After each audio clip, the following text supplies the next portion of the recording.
We're going to get started. There'll probably be a couple of more members on this trip joining us, Uh-huh. but we're going to take you quickly through the agenda, which is just to get you all set and ready for your trip to Ireland.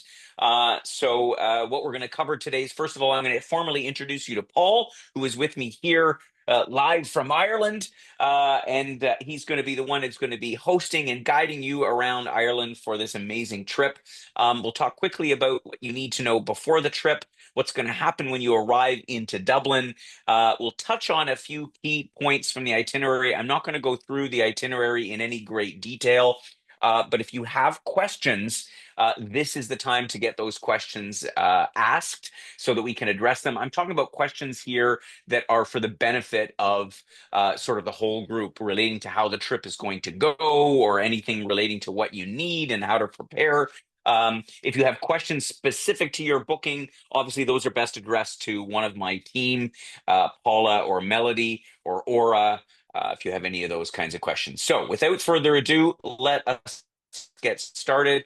And a big welcome to Paul. Paul, I haven't seen you in a couple of years, but we get the ravest of reviews from our members about Paul. He is the, uh, the typical Irishman, and is a great ambassador for his country. Paul, do you want to say a couple words of introduction about yourself? Sure, Gordon. It's good to see you too. Yeah, I'm looking forward to meeting the guests and showing them around Ireland. We're going to have a lot of fun. There's going to be a lot of learning and discovery in this particular tour. I'm going to add in maybe a couple of small extras to embellish the tour during their Uh, visit to Ireland. And there'll be lots of what we say, lots of crack here in Ireland. Not the kind of crack that you'll find on the streets of Toronto. No, not no, no, no, no. The good A stuff, the different kind of crack. different kind of crack. Excellent. Good stuff. All right, cool. Let's dive right in. I don't anticipate this to take much more than about a half an hour. And I know Paul's with a group right now, so we just want to be mindful of time as well. Just quickly, talking about preparation, what do you need for the trip? If you've got your passport, that's about all you need. All you need is to know where your passport is. It's always a good idea to make sure it's valid for 6 months beyond the return date. It's not critical Mhm. for the EU or the UK, but it's just a good idea to have a look at that expiry date if you haven't already. Always take a copy. I take a copy of my passport, or at the very least, I make a photo of it for my phone. God forbid anything should happen to it. If you've got a copy of the document, it makes things so much easier. And that applies to any other documents that you might have. I also say prescriptions is a good thing to keep with you, and keep it in your carry-on luggage. Keep it on your person, though, any of those critical documents. Otherwise, there's nothing else you need for the UK. However, I will mention, because some of you may be either traveling to Ireland. Some of you may be traveling to the UK before or after the trip, and I know we aren't doing a post trip here to Northern Ireland. Northern Ireland is obviously part of the UK, and Canadians require an electronic travel authorization to enter the UK. So England, Scotland, Wales, and Northern Ireland. And so if you are continuing on, or if you're traveling to, let's say, London or wherever before you're going on this trip to Ireland, make sure that you apply for that ETA. But otherwise, the EU system is not in place yet, and they're saying now it's going to be end of next year. So there's no other documentation required for entering Ireland. Good. Let's get right into packing. Obviously, the first question is, what should I bring? What's the weather going to be like? Generally, I think the weather's pretty good in September, but like weather anywhere, it's very unpredictable. I mean, obviously, much of Canada is going through a heat wave these days, at least here in Southern Ontario, and much of Europe. But what would you say, Paul? I mean, September is Today, usually sort yeah, of yeah, today it's 74 degrees, which is 20 about 23, 24 degrees in Canada. But we did have our customary daily shower of rain as well here today. So, I would say yeah. wear layers, and bring an umbrella. I would say with packing, if you're couples, pack half and half. his and hers, two different cases, just in case they get go straight to the airport, that you would have some clothing for the first few days if it takes a couple of days to get bags to the hotel, you know? Hey, that's a great idea. Pack half and half if you're Yeah, traveling, with your partner. Otherwise, make sure you take stuff in your carry-on just in case. Rain is always a possibility in yeah. Ireland. In fact, if you didn't see any, I would be shocked. Uh, and the other thing, of course, is your footwear. Walking shoes. You're going to be doing quite a bit of walking here and there. At times, it's going to be on pathways or on, nothing too crazy. We're not climbing any mountains, but so you don't need hiking boots or anything like that, but comfortable shoes is perhaps as important as Yeah, having that soft shoes. Soft waterproof shoes are layer. great. Yeah, exactly. But otherwise, the trip is casual, right? There's no need to dress up for anything, right, Paul?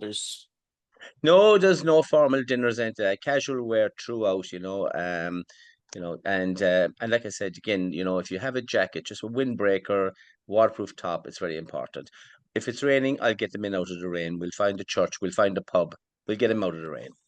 Yeah, exactly. Exactly.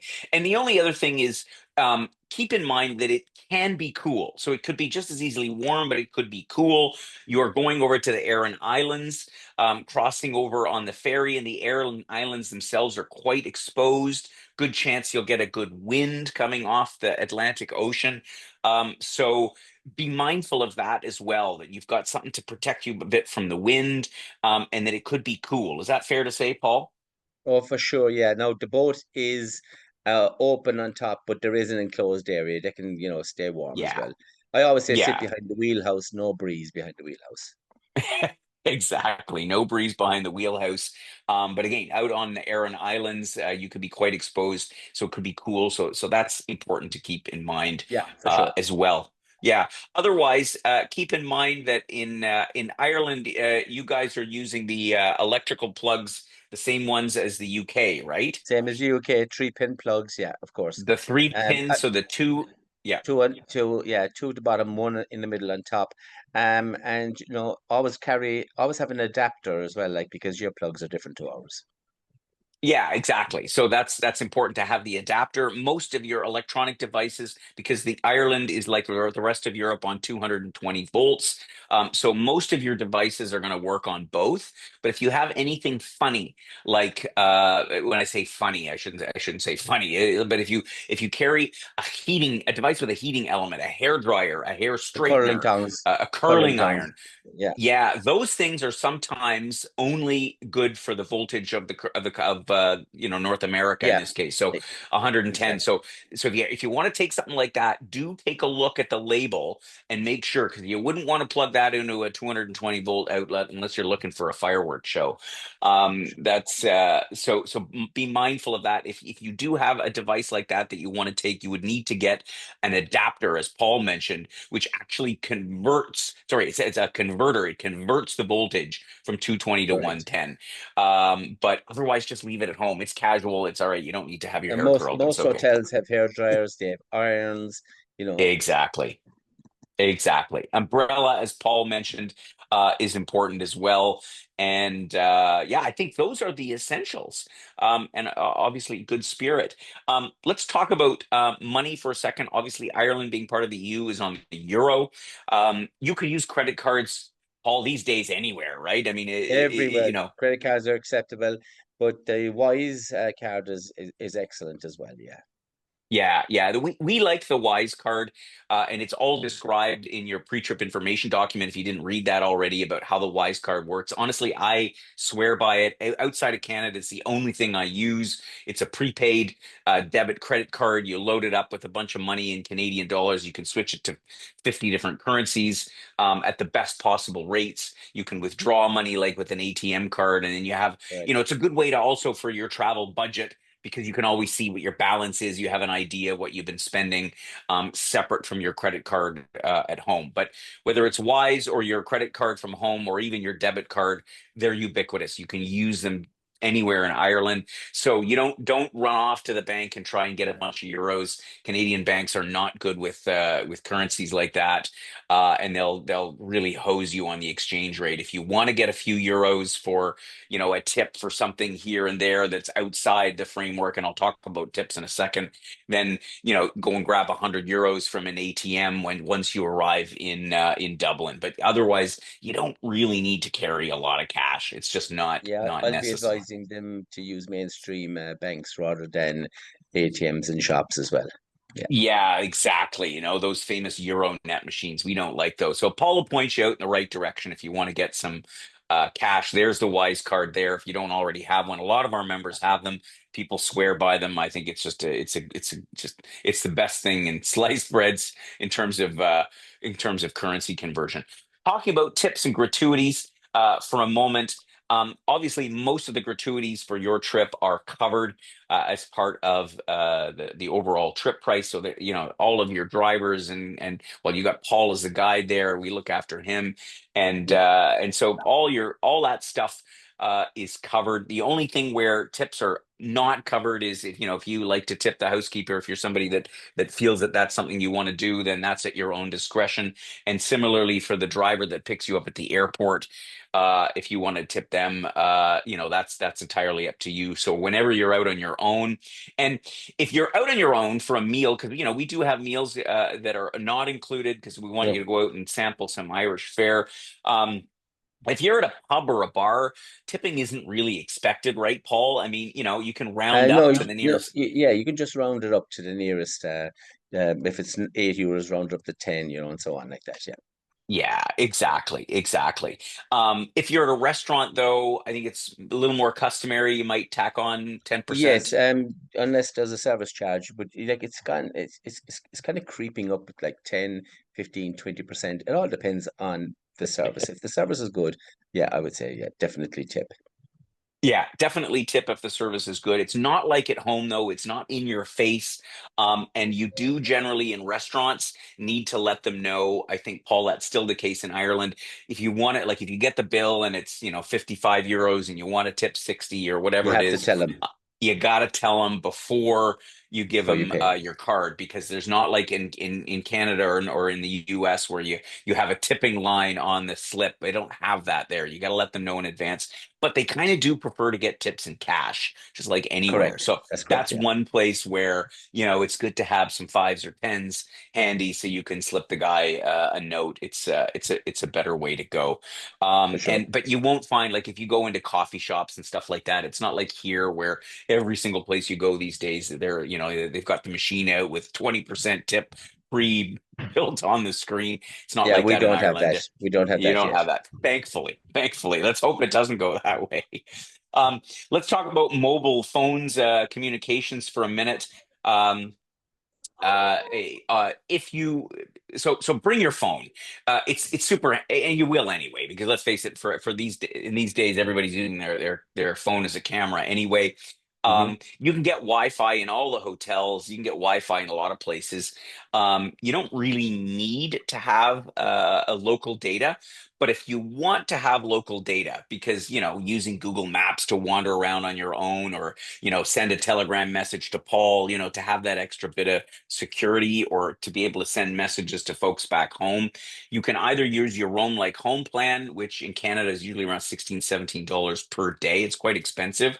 Or you can pick up a local SIM card when you arrive at the airport, or at pretty much anywhere. I think, Paul, you can get SIM cards in Ireland, right? I would even say eSIM. eSIM is great. eSIM. So that was the third way. If you've got a phone that's fairly new, that's was made in the last few years, most of them take eSIMs, Yeah. and there are a jillion eSIM providers. A lot of our members use Airolo, Airolo. Hmm. It seems to be pretty reliable. I use one called Saily, Saily. I just used it in Greenland and Iceland when I was over there just the last couple weeks. It worked pretty well. So an eSIM is a way to go. And just inform yourself on the internet if you do want to get one of those. The most important thing, though, is Telegram. I mean, you're going to be with Paul. I'm not going to say 24/7, but throughout the trip. But we do use Telegram as our messaging communication platform, particularly if you have any issue with your flight when you arrive in and you need to let yeah, Paul Yep. know that, hey, my flight's delayed. You can use Telegram, send him a note. And so if you haven't already set that up, the instructions are, again, we've got a whole page just about Telegram and how to get it installed on your phone, how to set it up, how to send a message to Paul. It's all there. Read through it so that you're prepared for that and can use that platform, which really is very handy once you get the hang of it. Just a couple things I want to say about health and safety. First and foremost, we are all very conscious of each other's well-being. If you feel at any point unwell, particularly if you develop a symptom like a cough or a sneeze, then please do don a mask. We have to pretend like we're in COVID times. We just don't want to spread anything, particularly when we're in close quarters traveling by minibus with Paul around the country or anywhere when we're together. And let Paul know, and obviously we'll do what we can to sort of make sure you can get Yeah. some medication and stuff like that if you're feeling unwell. Similarly, if you should injure yourself at any point on the trip, even if it's minor, even if you have a little trip and you scrape your knee or something like that, please again let Paul know. We tend to err on that side of caution in terms of recommending that you see somebody, see a little clinic or a doctor, Yeah. just because we want you to go home in the same shape that you arrived in. So if you do get a minor injury, please let Paul know. And just a reminder, of course, we are non-smoking on anytime you're in the confines of the Wheel and Anchor trip. That kind of goes without saying in this day and age. I think that's it. Is there anything else we need to say about that, Paul? I don't think so. No, I'll be there to assist them throughout. I'll make sure they get Yeah, exactly. help if they need. Yeah. Paul's got you. So you're going to arrive in. Let's also talk about now some of the travel logistics. You're going to arrive in, obviously, September the 4th. Be a driver there in the arrival hall who is going to uh, who's going to receive you, and he'll be outside of the baggage claim area with a sign. It'll have your name on it. It might say Wheel and Anchor. Just keep an eye out for that. Sometimes there's a lot of people coming through at the same time, depending on how many flights are arriving. So just take a good look around if you don't see them right away. And if you don't see them sort of within the first 10-15 minutes, you're welcome to drop a telegram note to Paul. He can help to get you in touch with the person. We haven't lost anybody at the airport yet. But just know that all the information is in your transfer voucher. You should have already gotten it. If you haven't, you'll get it imminently. And if you don't see it within the next few days, if you don't already have it, then drop a note into Aura in our office, and she will make sure that you have your transfer voucher, and that'll have all of the confirmation of your pickup time, the contact details, who you need to contact if in case there should be any kind of a problem. So just to cover the lay of the land, obviously you're going to spend the first 5 nights of the trip up in Dublin. This is I love this itinerary because you've got time to really soak it in, and there's Dublin has so much to it, and there's ample free time, and outside of the organized part of the trip, Paul's going to have lots of tips for you, right, Paul, of things to For do. sure. And I think like I like taking people into the back alleys that most tourists don't go to, just and take them into the markets and so on like that. I think that's a way better, like maybe walk through one or two of the parks as well. A lot of tourists don't get that opportunity because they're on a bus. Because they're on a bus and they don't have time because they're going to see Yeah, all. this is And you've very got five leisurely. nights there. It's a leisurely. It's just in the Wheel and Anchor fashion. This is how we do things. There's Glendalough right down there. You see, just to the south of Dublin. That's where Paul is right now, right? Correct. I'm here in a hotel in Glendalough using their Wi-Fi at the moment.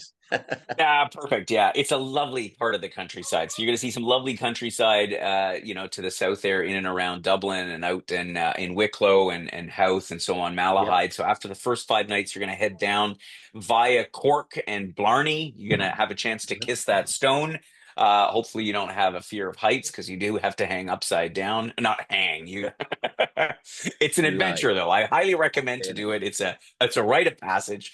Then you'll be into Killarney for 5 nights. where you'll get to see some spectacular scenery, the Ring of Kerry, which is of course world famous, but Mhm. even more scenic, I think, is the Dingle Peninsula down For here. So sure. I'm excited for you on that one.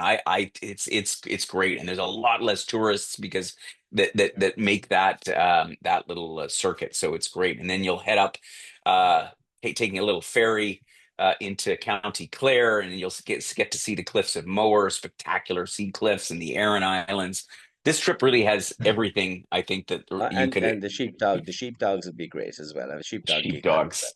Yeah, Yeah. and just traveling around the Burren, it's such amazing countryside, and then you'll end up in Galway, of course, and that's where you spend the last few days of the trip, and get to experience some of that Western Island culture, and hopefully there'll be a chance to see some Celtic dancing. Do you think, Paul, that might be?